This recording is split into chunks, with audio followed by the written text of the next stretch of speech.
Crown molding can definitely be one of the most difficult and intimidating parts of a DIY project when it comes to the trim. However, there are ways to keep it simple and do a really fantastic job as long as you follow a few simple steps. Let's break it down. All right, so clearly you're gonna need a tape measure, a pencil, and a nailer, and a saw. So we're just gonna start on this end. So I usually measure 2 pieces at once, and you can just hold these measurements in your head. If you wanna do one at a time, you can, but you never wanna nail a piece up unless you have 2 of them working together.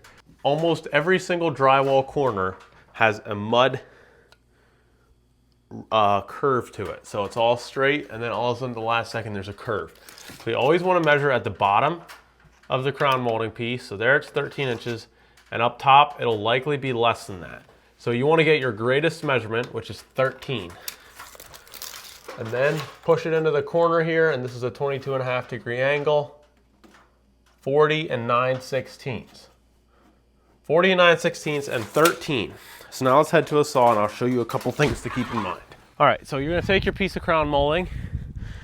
Now, something to keep in mind is the method I'm gonna show you, you always wanna have it upside down. So this is the bottom of the crown molding, so you want that up. So you gotta think of everything in reverse. So when this goes up, it's gonna be turned around like this. So we wanna start on that end. So you wanna make sure the end that's going into the wall is the end that you start cutting from. That way you can start just work your way around. In case it's not paint, you can follow grain that way. All right, so in this case, we do know that we have a bit of a drywall corner. However, I'm just gonna cut it straight, get a fresh end.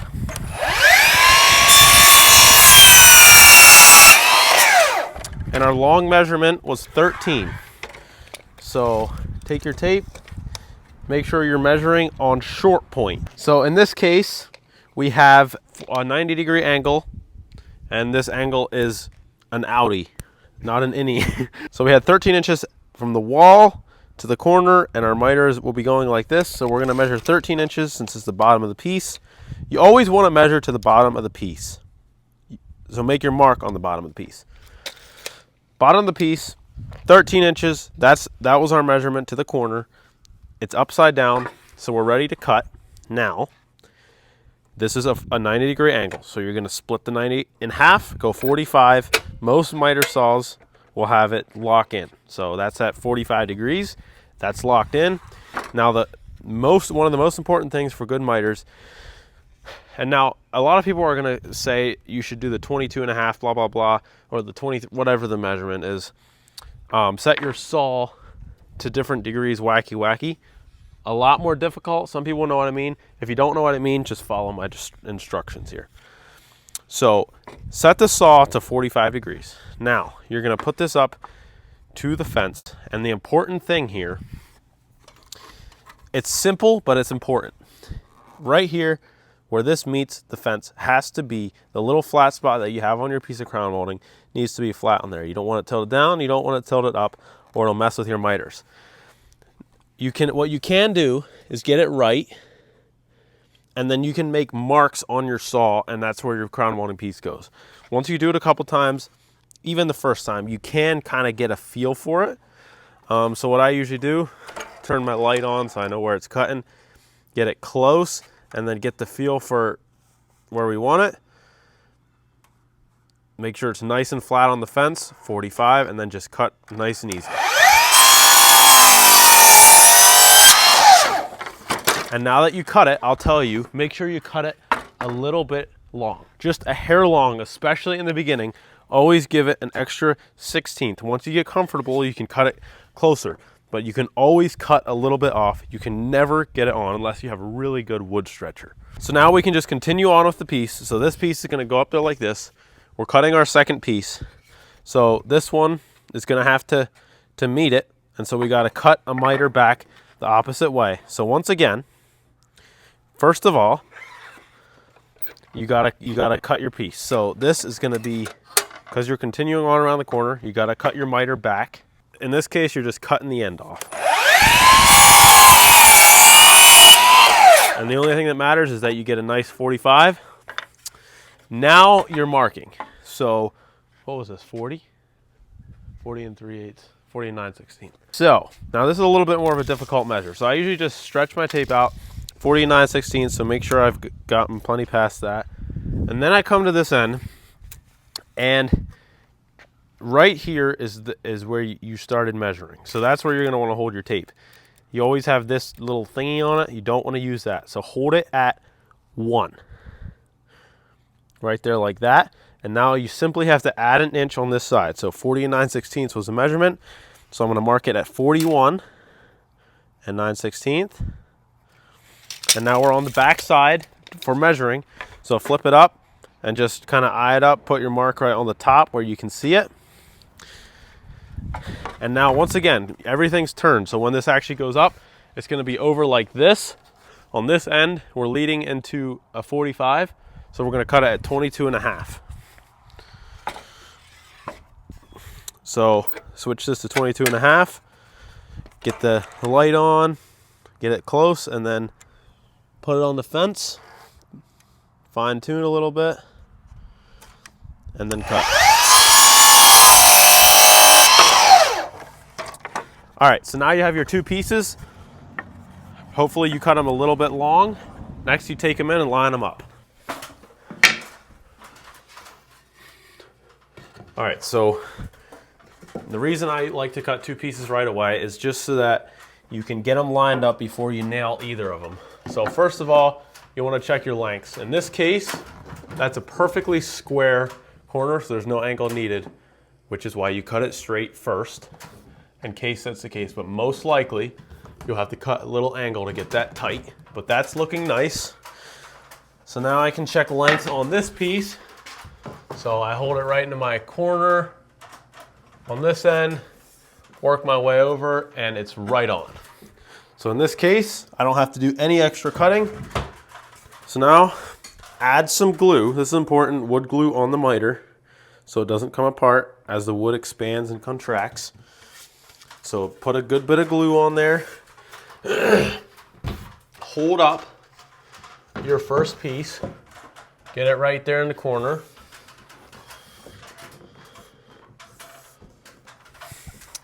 And then just take your second piece. I usually pop it in there. Huh.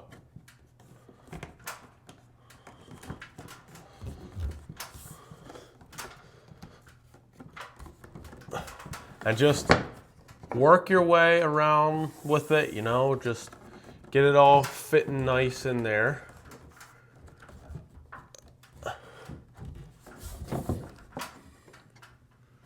All right, so something.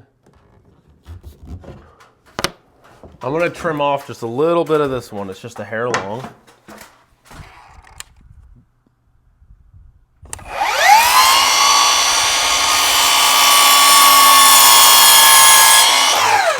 Always trim off the straight end. That way it's easier. If your miter was nice, trim off the straight end so you don't have to recut your miter. All right, so we're gonna try this again.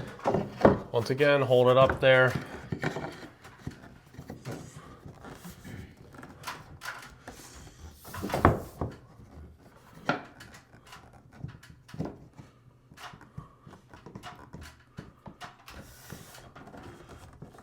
All right, once you're pretty confident that your first piece is where you want it, you can nail it.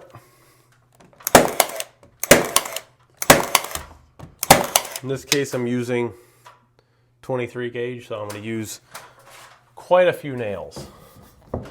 If you're using an 18 gauge, you don't need nearly as many nails as what I'm using. These are very low visibility, but then they also don't hold as much. So then you're going to get your second piece, get it lined up as good as you can, and nail it. And do not nail the far end of this piece until you cut your next one. So right now your focus is this miter. This is a pretty nice miter, nice and tight, but I can pull it together a little bit. So I'm gonna do that and just take a nail in from the side.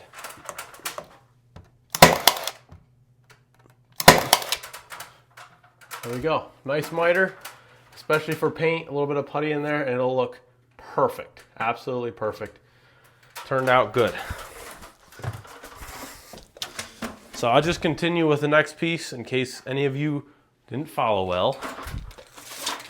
And I'll give you some more tricks as well. So this is a difficult corner to measure, but especially here, just go a little long and you can always cut it down. So it looks like it's about 16.5. So I'll go 16.5 strong, and we'll see how that fits in there. And I'm just gonna cut one for this one. Keep in mind, everything's backwards. So we wanna cut our miter at 22.5. We're gonna cut it like this because this is gonna turn and slide right into there. So just once again, the important part is getting the miter right here and just cutting it off. Put it on its back. In this case, the long point is gonna be the one that you're measuring from, because that is what is meeting the cabinet. You always wanna measure the point that's touching the cabinet, not the one that's away from the cabinet, also known as the bottom of the piece.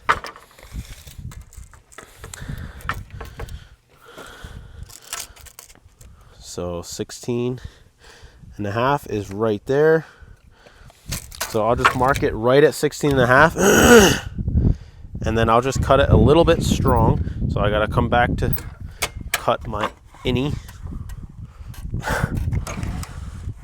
So that's exactly at 16.5, which was right, but because it was a tricky measurement, I'm gonna give a little bit of extra room because I can always come back and cut. All right, so what you're gonna do here, focus on the miter, getting your next miter right.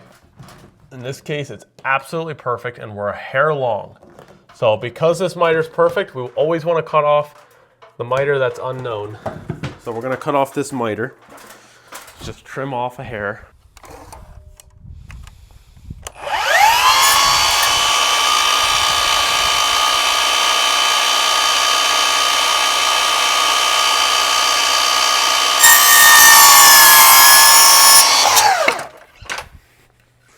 Now, there is actually a way, if you cut a piece a little bit too short, there is a way to make it fit, to actually make the piece longer, which is very hard to believe, but it is possible. On this piece, it is not, but anywhere where you're on an outside corner, there is a way to actually extend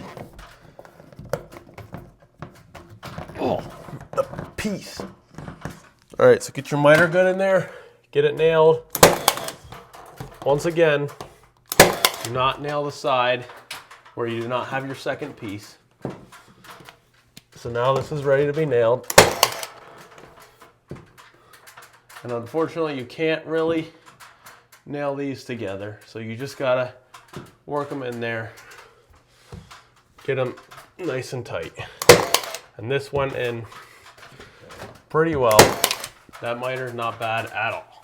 I'm gonna cut these two pieces and I'm gonna cut the end piece just a little bit too short, and I'm gonna show you how to lengthen it.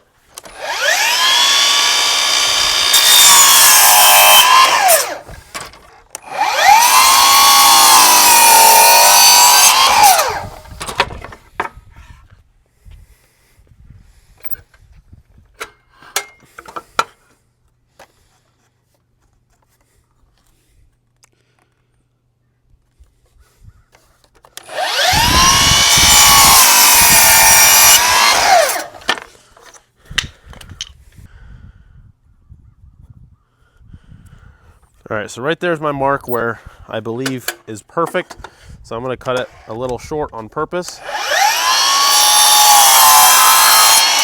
So let's go check it out.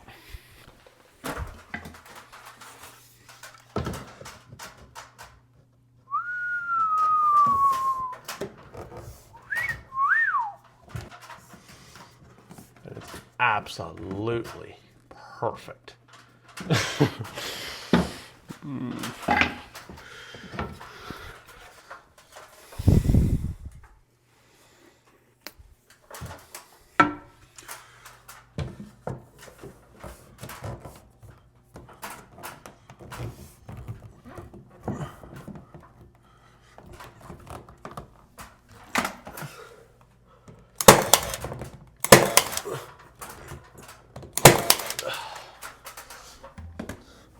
All right, so now for this piece that's supposed to be short, it actually has pretty much ended up perfect. So I'm gonna trim off a little bit more, I guess. All right, so as you can see, the piece is indeed short. Can you see it? So it's like a 1/16 inch short. So I'm gonna show you the trick. So this piece was a 1/16 inch short, approximately. So the way to make this piece longer is you have this thickness right here, which is like a 1/4 inch. If you trim down on this thickness, so this is the part that goes onto the cabinet. If you trim it down and make it go closer to the cabinet, it actually essentially lengthens the piece. Is it ideal? Probably not necessarily, but you don't usually notice it. So if you're in a pinch, you can do this.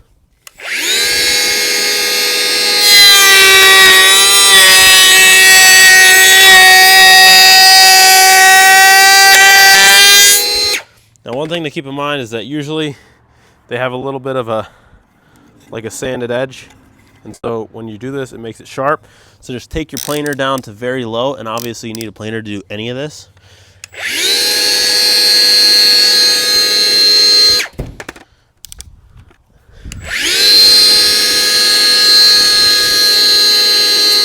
And just cut a little angle on it to make it all look more uniform. All right, this should have bought us a little bit of a length. So now, when it's all tight in there, boom, lickety sizzle, it's in there tight as a wicker walker. So you're good to go. Get your glue. All right, so we got our glue on the miter once again. Got it the right length, so get it in here nice and snuggy dug dug. Once again, what matters the most is the miter. So get your miter right, and then you can begin nailing. And everything else will fall in place.